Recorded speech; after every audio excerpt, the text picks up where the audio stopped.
Hello. I just want to obviously bring you greetings from Atlanta, Georgia, and really appreciate this invitation to present the keynote for this 52nd Annual General Meeting and Scientific Conference of the Nigerian Cardiac Society. And I am just so sorry that I could not be there in person. Really due to some factors that were out of my control. But I want to thank Dr. Mbekwem as well as Dr. Ajuluchukwu and all of the planners for honoring me with this invitation. I also want to acknowledge my team here in Atlanta, Jada Holmes, as well as Mohammed Maluhi. They are here to make sure this presentation is hopefully as close to live as you can get.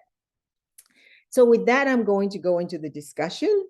My name is Elizabeth Ofili. I am a professor of medicine and cardiology at Morehouse School of Medicine, and I also serve as chief medical officer for the Morehouse Choice Accountable Care Organization. And the topic of the discussion today on cardiovascular care and training in the 21st century, man versus machine, opportunities and challenges, I took from the directive that Dr. Mbekwem gave me, also on the broader theme of cardiovascular care across the life course, from womb to tomb, prevention to palliative. I will more focus, obviously, on the prevention side. These are my disclosures. I am mostly supported by grant funding from the National Institutes of Health. I also serve as an advisory board member consultant to Amgen, Pfizer, Bristol Myers Squibb.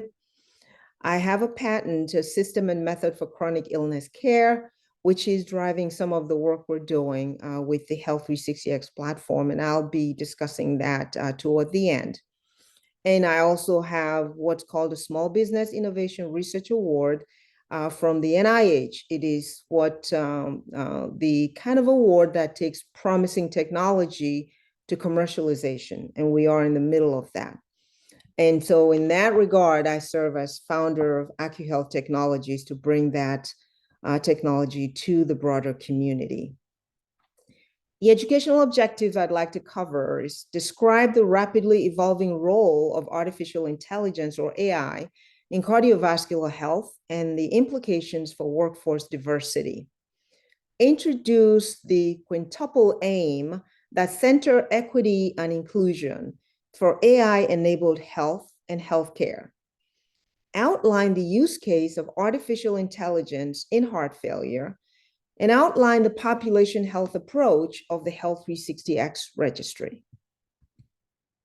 So for just some definitions, artificial intelligence, or AI, really consists of multiple areas or domains, including machine learning and deep learning. Artificial intelligence is essentially defined as any technique that allows computer systems to mimic the human intelligence and behavior.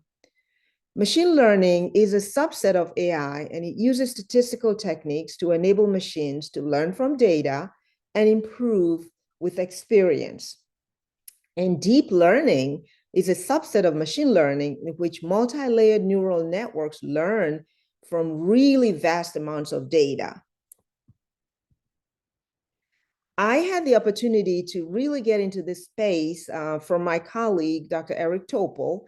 For those of you who don't know, he's an interventional cardiologist and really worked in the early days to bring some of the therapies we know now in the area of interventional cardiology. And then he did go on to do broader things, like serving as dean at Cleveland Lerner School of Medicine, and then now is out at Scripps Institute, where he's very focused on all of these new areas of innovation, and that's the context in which we work with him from the lens of health equity.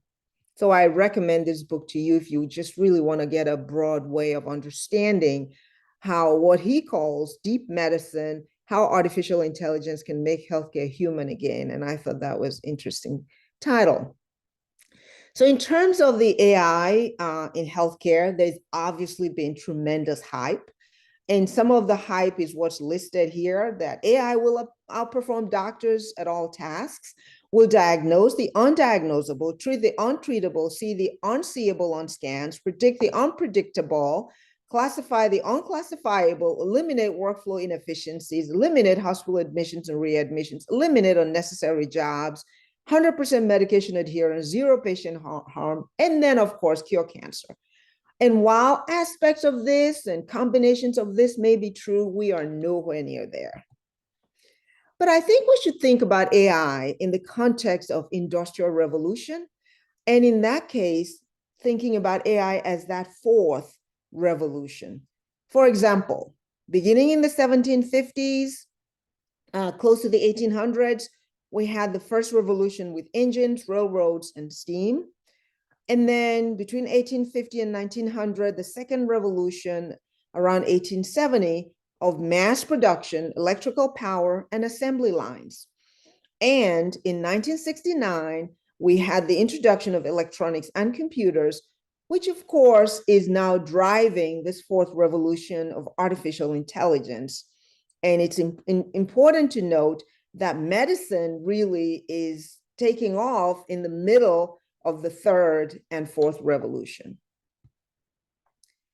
With machine learning, the big rapid reduction of word error with the algorithms is really how we start to see tremendous advancement. As you can see on this slide, there's just rapid reduction that the dotted line there shows where humans are in terms of word error rate. And as you can see, by the 2016, 2017, 2018, the algorithms have surpassed humans in terms of word error rate. In other words, much more accurate than we are.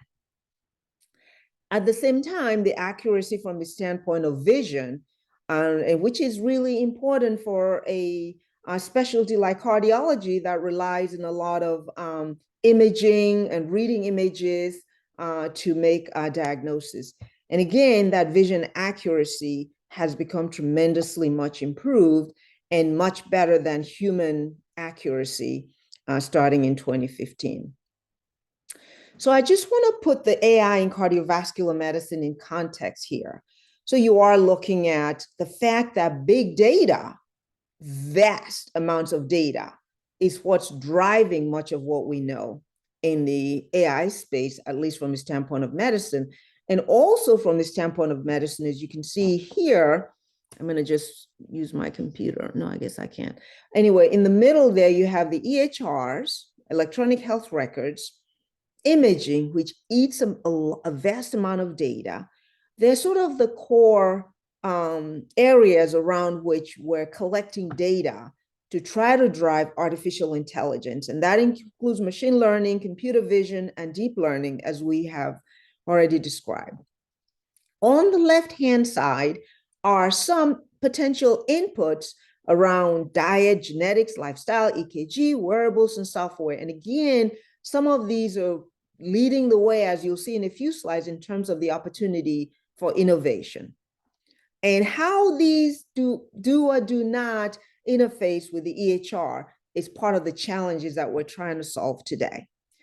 And the telemedicine, Internet of Things, are areas that I am particularly interested in this whole space of how you remotely monitor and bring better healthcare to people regardless of where they live. On the right-hand side at the top are some of the imaging aspects or imaging inputs, if you will. And for us in cardiology, obviously, is CT, echocardiogram, CMR, and SPECT imaging. And how these are utilized and curated in the context of AI is what I'm going to talk about in terms of supervised learning, unsupervised learning, and reinforcement learning. And this is how AI becomes better over time. And so at the very bottom, obviously, are our aspirations, right? And that is, we would like to have some automated diagnosis, especially if it can help patients prevent a catastrophe like a massive heart attack. And this may likely involve some continuous monitoring. In the day-to-day of chronic care management, we would obviously like to have improved decision-making. When you're in the front of a patient and you're talking about treatment, How is that patient understanding that, and how do they implement it? And then also deciding what treatments to select and the precision around it. Everything doesn't work for everybody. And of course, everybody would like to do this at a reduced cost. We are nowhere near all of these aspirations, but that's driving some of the engagement and excitement, I should say. So I just want to talk a little bit about machine learning affiliated clinical trials. And this slide is showing you where things are from back in 2019. As you can see, there's a rather steep curve of all the types of clinical trials, and usually that's kind of around cancer and maybe infectious diseases. Cardiovascular disease is way down there and not as active as we would like, considering all of the kinds of data that I mentioned that could or should be driving more clinical trials. And on the right-hand side is the map. And again, Africa, as you can see there in gray, nothing going on. And I know this is something that Dr. Julichukwu and Dr. Mbekwem and the Nigerian Cardiac Society are interested in. And you certainly have the Association of Black Cardiologists represented there by Dr. Onwanyi, and hoping that some of what comes out of this meeting this year is some way to collaboratively think about how we can address some of these gaps.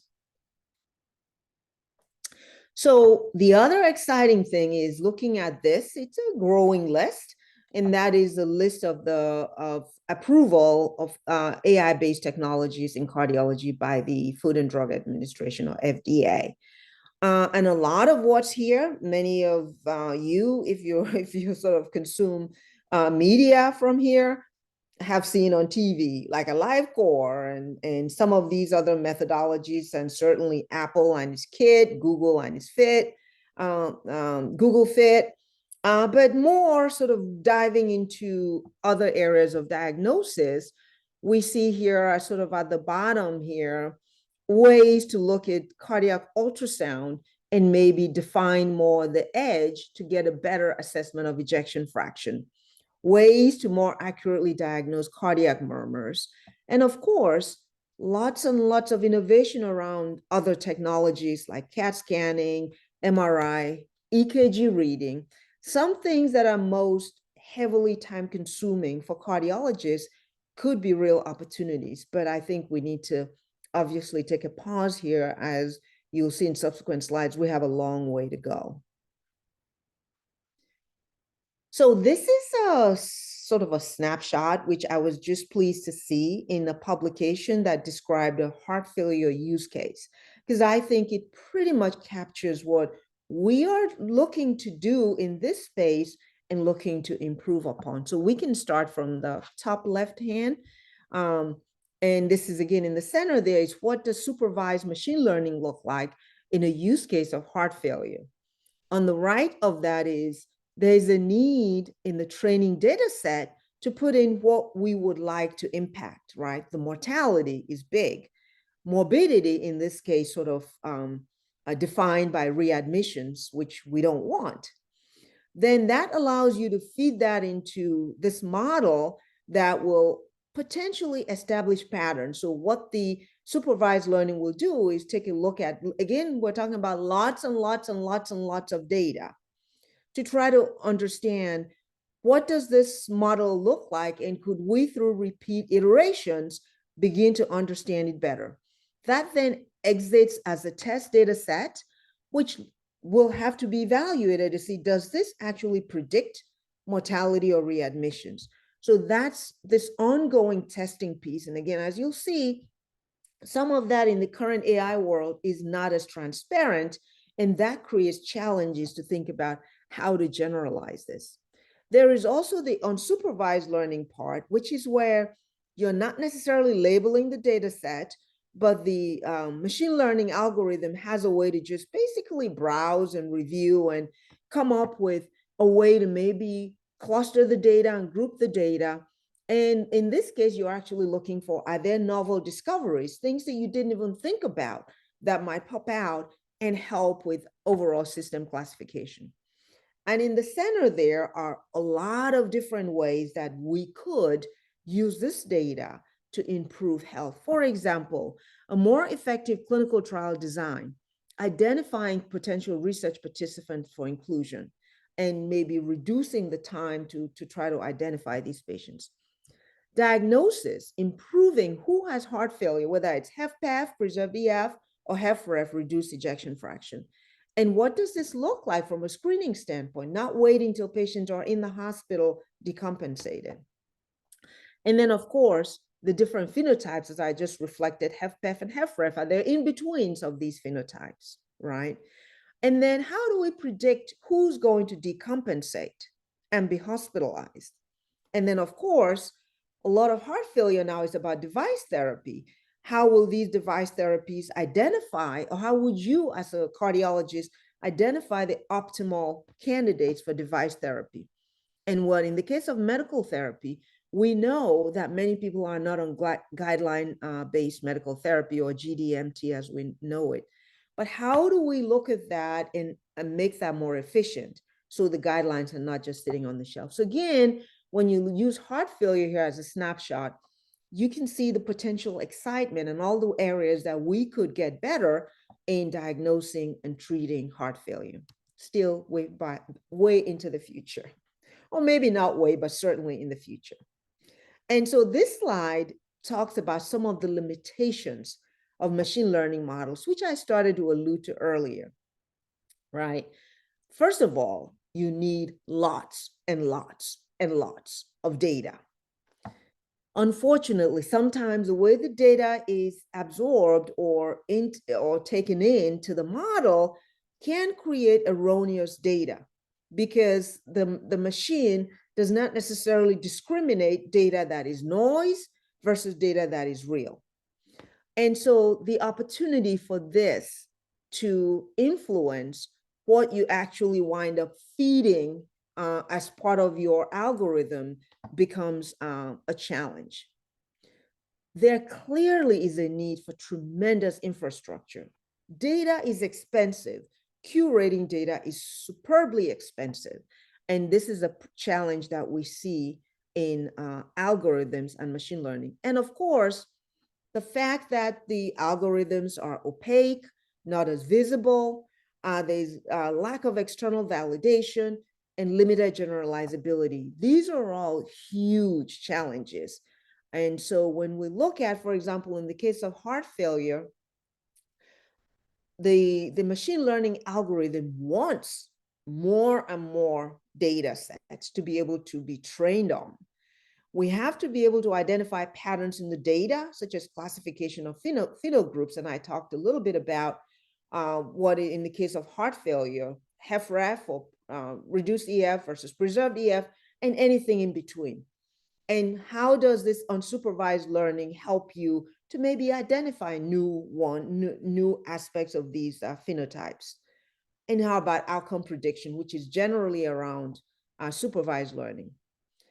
The thing of it is, we may certainly be able to improve early diagnosis of heart failure, the classification and device selection, as we said, risk prognosis, and clinical trials enrollment and retention.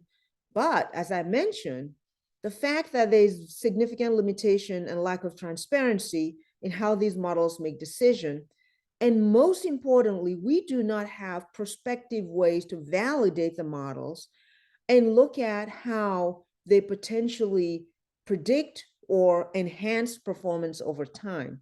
So further work is needed on this validation process and how it's interpreted before it's incorporated in routine care. And that's just the top of the surface of this. We hear about bias in AI, and in cardiology, it's especially critical. There are intrinsic and extrinsic biases that affect quality control and thus clinical outcomes. For example, there's considerable heterogeneity in the quality of diagnostic studies, and you all know that because you read echoes, you look at inter-observer variability, inter-reader variability, it's vast. Somebody calls a bad EF, somebody else says the EF is normal. So again, there are some automation now to improve how we do EF, but there is still significant variation across the board. Again, AI algorithms are designed to recognize patterns.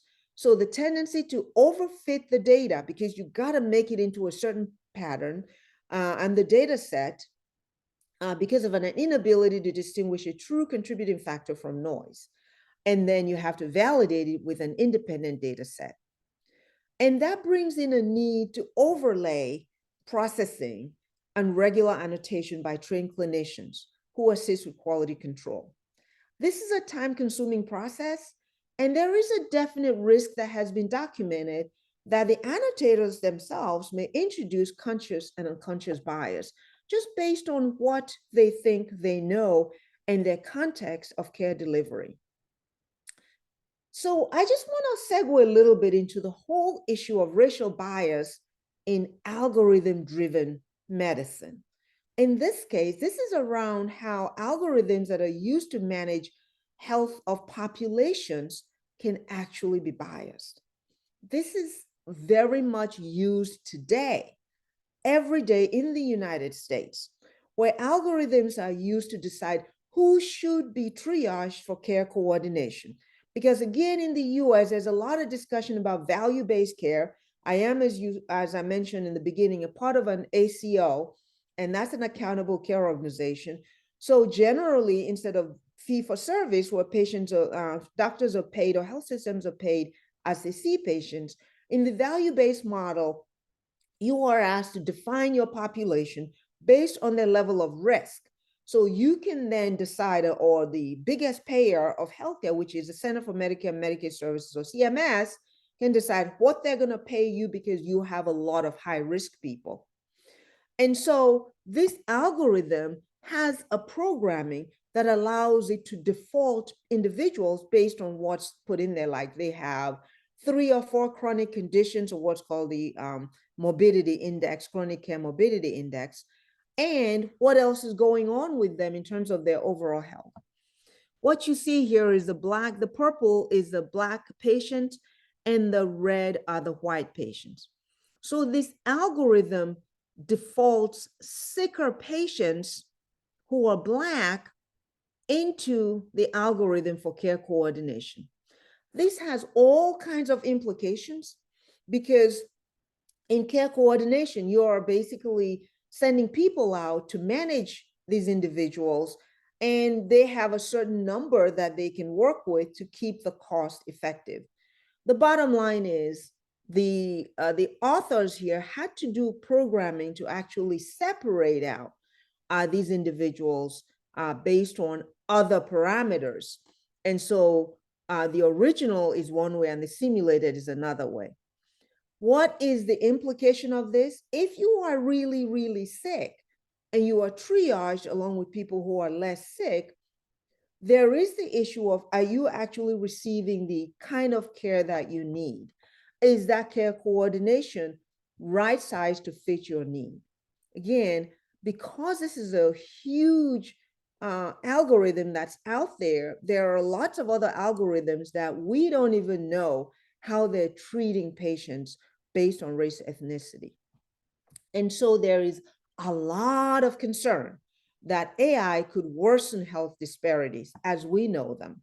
For example, biases in the data training that's training the algorithm, as I mentioned, and in the algorithm's intent. So if you don't have people who are women and minority groups that are historically underrepresented in cardiology, bringing their lens to the training, as you can imagine, there could be significant additional biases introduced. And indeed, we know from various multiple reviews that Blacks and women are less likely to be represented in clinical trials, and the clinical trials are what lead to approval of devices and drugs. So that's then compounding, because the people who are going to potentially contribute to the training data set are also less likely to be Black or women. On top of that, Black patients in the emergency room are 40% less likely to receive pain medication than white patients. And that's whether you're coming in for heart attack, chest pain, or any other cardiovascular related problem. And all of these inequities are being rolled up into these training data sets that we all will consume as AI. And as I mentioned, a widely used commercial prediction algorithm resulted in significant racial bias in predicting outcomes. So when we think about AI and machine learning in cardiology education and practice, I think for me at least, I'm taking away the following. AI will be a part of every cardiologist's daily routine at some point, and it already is, whether we recognize it or not. Elective phenotyping of patients and design of predictive models will be very important. Obviously, use of non-invasive diagnostics and reducing the could potentially reduce the need for costly and complicated invasive tests. And again, we're seeing some of that in diagnosis of CAD. Future cardiologists will be able to tell an asymptomatic patient whether they will that asymptomatic patient could potentially develop a lethal arrhythmia or an MI, and what needs to be done to avoid this. Again, while this is in the future, the electrophysiology groups and practitioners are already benefiting from this, from things like AFib recognition using your Apple Watch and other automated monitoring devices. And so it behooves us as cardiologists to educate ourselves in the development of AI and be a part of the AI workforce piece, even in terms of reviewing the training data and potentially participating in annotation of the training data. And of course, there are significant ethical dilemmas that are generated in areas where AI is replacing human and aim to integrate knowledge and AI-derived suggestions for mature and accurate decision-making. I think this is something that's troublesome to a lot of societies, whether it's the AHA, the ACC, the National Academy of Medicine, etc. And so I belong to the National Academy of Medicine and participate in a lot of its programs. And I was really pleased that they have started to take on this whole conversation around AI in healthcare. Of course, looking at the hope, the hype, as we have shared up until now, the promise, as we have also shared, but the real peril.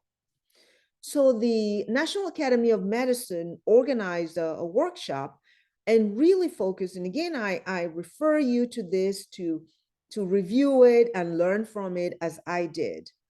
They are focused on what's called ethical healthcare, centering equity and inclusivity. And they believe this quintuple aim that I mentioned in the introduction, that is, number one, you center equity and inclusion. If you do that, you will be able to reduce costs, and that's critical for managing population health. And of course, avoiding the total fatigue of your care team. In other words, care team well-being. And you have to center patient experience. What do patients want? What do patient stakeholders want? What do they feel they need to be successful in managing their chronic illness? And this is where the crux of the challenge we have in AI. And I know I'm talking about this in the context of the United States. It's even worse in Africa, especially sub-Saharan Africa, because the healthcare data is just non-existent as we currently know it. And you guys can certainly correct me if I'm wrong. But in the United States, because of the Affordable Care Act, since 2010, we have been able to have a lot of wholesale transformation of electronic health records and personal health records. But those records are sitting in siloed compartments with the different EHR vendors. They will not share that information because it doesn't help them make a profit. At the same time, there's the issue of trust, because patients, especially underserved patients, minority patients, Black patients, are not sure that their data will not be used in nefarious ways. There's certainly lots of evidence where that has happened. So from a data standpoint, there are significant barriers from a cultural, organizational, and regulatory standpoint. For us, on a regulatory standpoint, is what's called HIPAA. There is an imperfect understanding about the individual's rights to their data under the Health Insurance Portability and Accountability Act, which is also known as HIPAA. This is a federal law that puts forth national standards for the protection, use, and disclosure of an individual's sensitive information. So I am smack in the middle of this with some of the research that we're doing, and it is a challenge. These factors collectively contribute to a less than ideal culture of data sharing across the healthcare system, and one that does not embrace patient families and caregivers as core members of that system. And this was, again, a quote from Dr. Topol much earlier in 2016. Some healthcare systems recognize the value of patient-generated data and are reorganizing their EMRs to be able to, intake this information, but that is not routine. Barriers continue to exist, preventing the evolution of such initiatives and limiting their scale and dissemination. Some patients, as I mentioned, mistrust the health system and other firms that collect data. And other patients often have difficulty even accessing their own data, which can undermine their willingness and ability to provide data, whether it's for healthcare or for research. So to bring this together in addressing bias and AI in CV medicine, this was a nice commentary by Dr. Deepak Bhatt and his colleagues.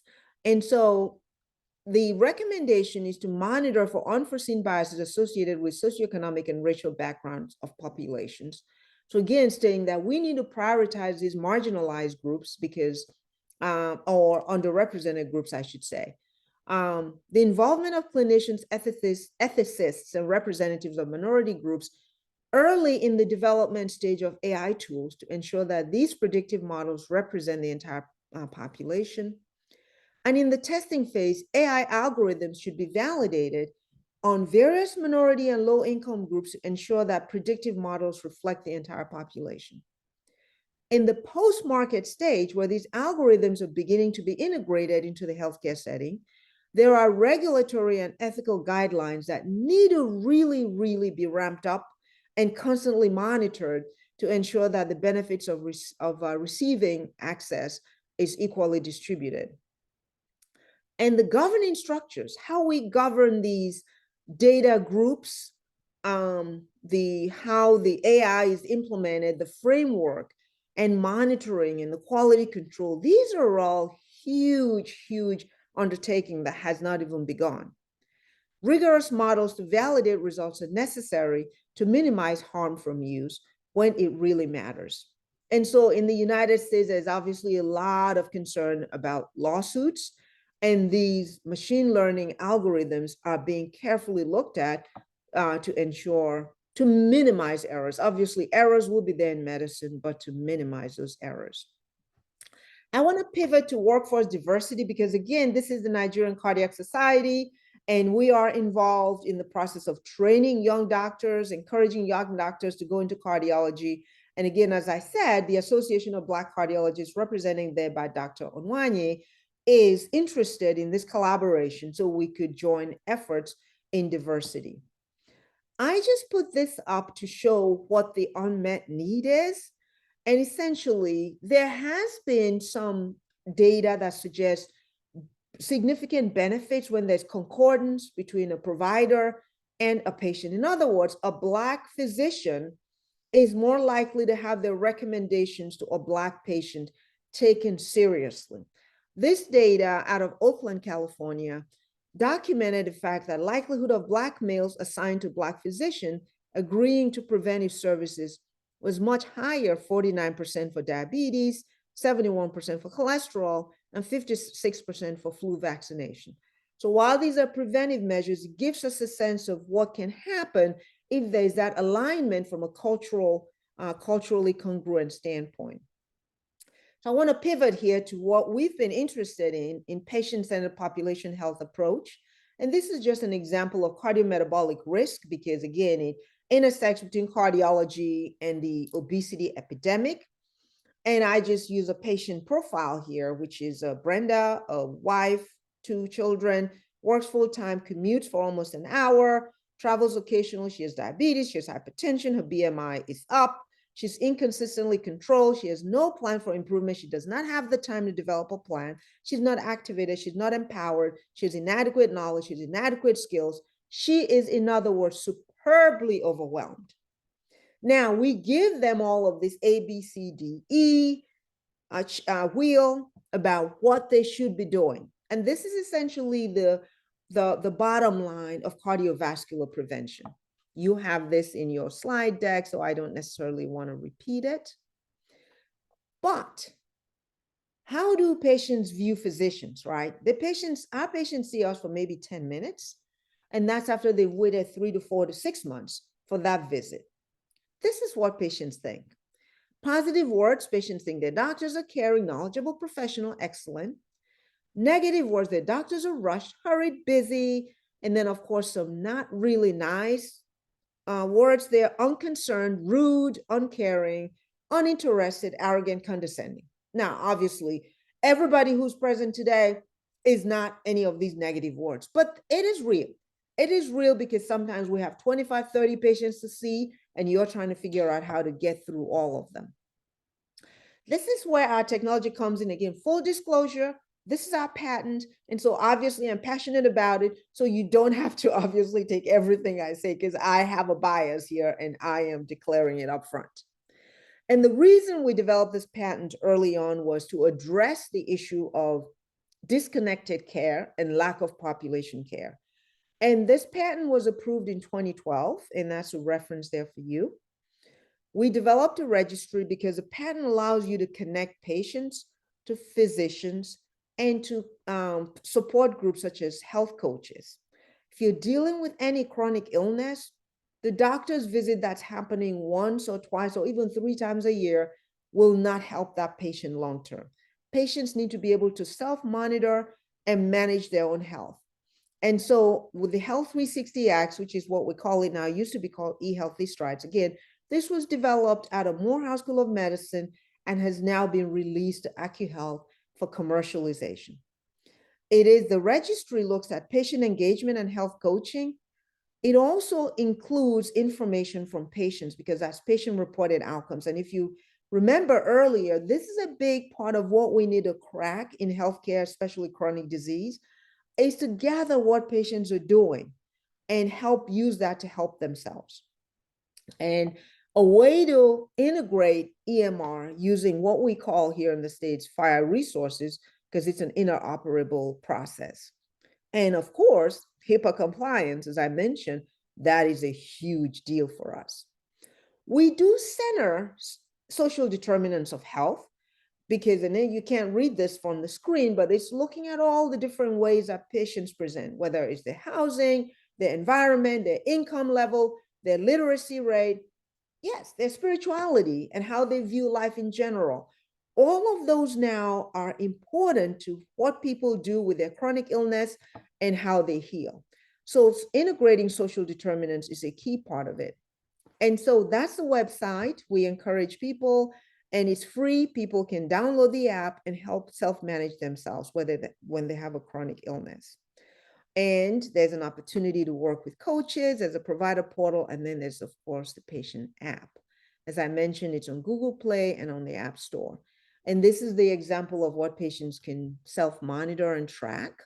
It's really been a lot of experience with cardiovascular diseases and diabetes with this platform. And more recently, we are, as I mentioned, looking at population health, and we were just at a meeting in DC to discuss that. And we are proud to say we were part of a late-breaking clinical trial at the most recent American College of Cardiology meeting.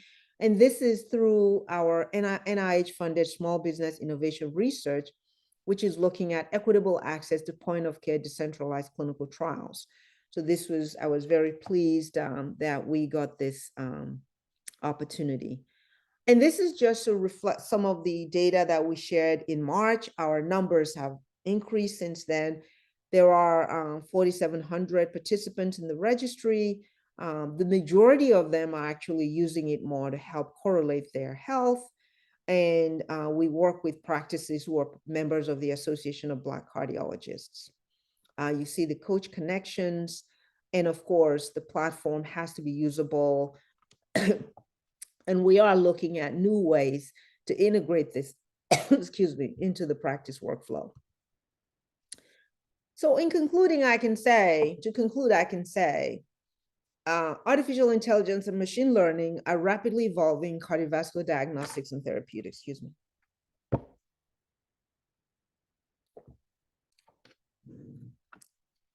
Biases in data sets and lack of transparency are major barriers.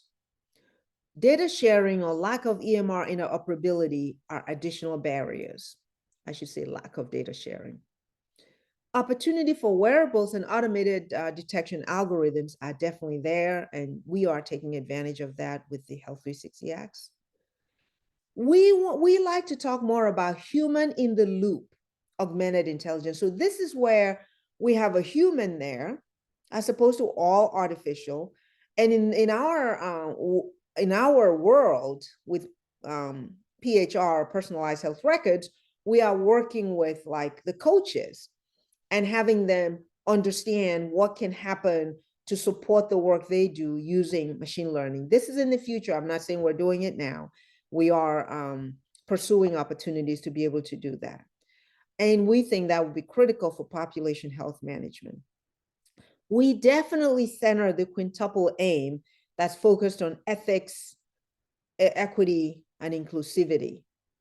And we believe engaging the broader workforce, whether we're talking about doctors, nurses, coaches, care coordinators, would be important, that they reflect the population that we're trying to treat. I want to just acknowledge we have a major fund work right now that's sponsored by Amgen. It's called the African American Heart Study. It is looking at, many of you will know about lipoprotein little a, which is a major risk factor for cardiovascular disease, strokes, and peripheral arterial disease. So Health 360X and AccuHealth were really fortunate to receive this, to be able to study 5,000 African American patients. And part of the reason behind this is because there is now a new drug to treat LP little a. We are not doing a drug study, but we are doing a case control observational study.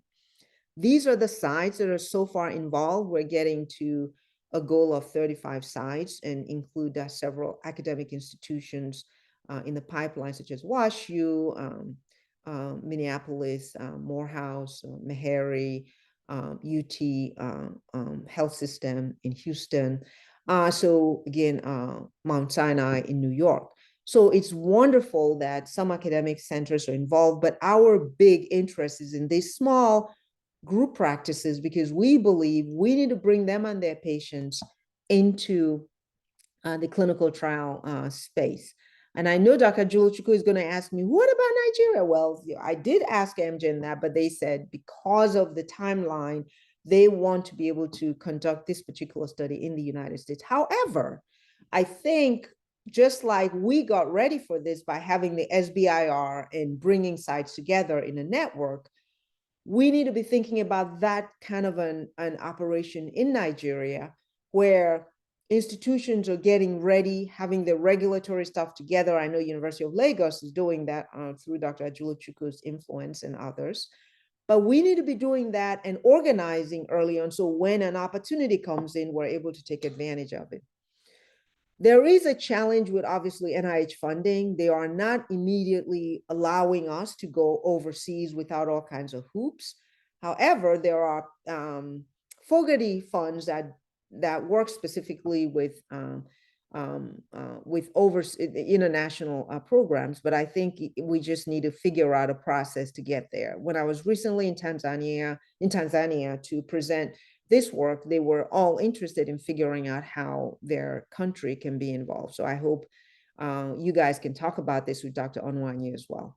And I, of course, want to obviously thank the organizations participating in the African American Heart Study, Morehouse School of Medicine, the Association of Black Cardiologists, the Yale Center for Clinical Investigation, the Georgia Clinical and Translational Science Alliance, which includes Emory University, Morehouse School of Medicine, Georgia Institute of Technology, and the University of Georgia. And I acknowledge our AccuHealth Technology senior leadership, Dr. Chamberlain Obialo, and others you see listed there. And of course, our grant research support, as I mentioned, from the Small Business Innovation Research Award, from the National Center for Advancing Translational Sciences at NIH.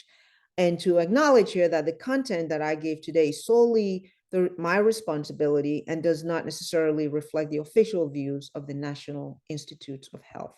And I want to thank you for your attention. And of course, I hope that after this, there's going to be a panel and a discussion, and you guys can give me feedback on what was helpful, what was not helpful, and hopefully for your next meeting, we will have an opportunity to be together in person.